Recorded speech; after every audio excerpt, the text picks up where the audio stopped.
Às 7h30 da noite, Central de Polícia da Guarda notifica de um acidente que começou a tomar lugar na arriba caminho principal de Posto Quito, na altura de Rotonda. Assim que o Central de Polícia dirigir ambulância. Também polícia com máxima urgência no sítio de sucedido. Na chegada de a primeira unidade, mira gente homem arriba caminha com nota de uma señal de vida. A ambulância hace su máximo esfuerzo, pero lamentablemente no puede hacer nada más para que a persona aqui. Dr. Voskel está constatando morto de gente homem.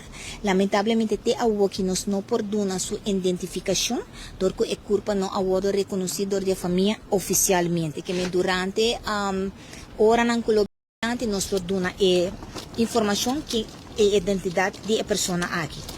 Da trata caso de roupa séria, é hit and run, que é a pessoa que a dar a maneira aqui, gente homem, a dar e laguele e vou sendo nele assistência necessária. Da cena que ele abandonar o sítio também.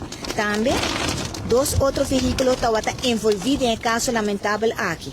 Polícia de tráfico, ou guia de especialista de tráfico, alto comissário de polícia, slachtofferhulp, polícia forensico, como também doctor forensico, está no sítio ainda manico superar e investigação está em pleno desenvolvimento.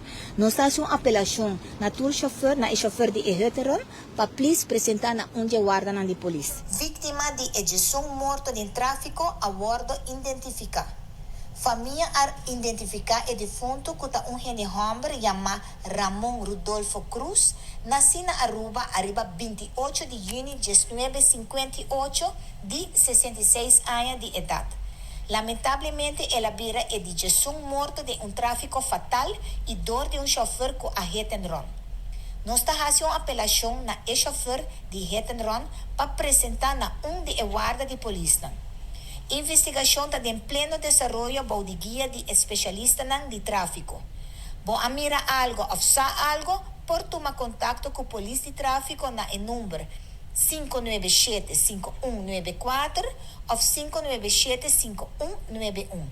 Bom, a mira Kiko a passa, bom, por queda anônimo e duna boa informação arriba no stepline de polícia que está 11141.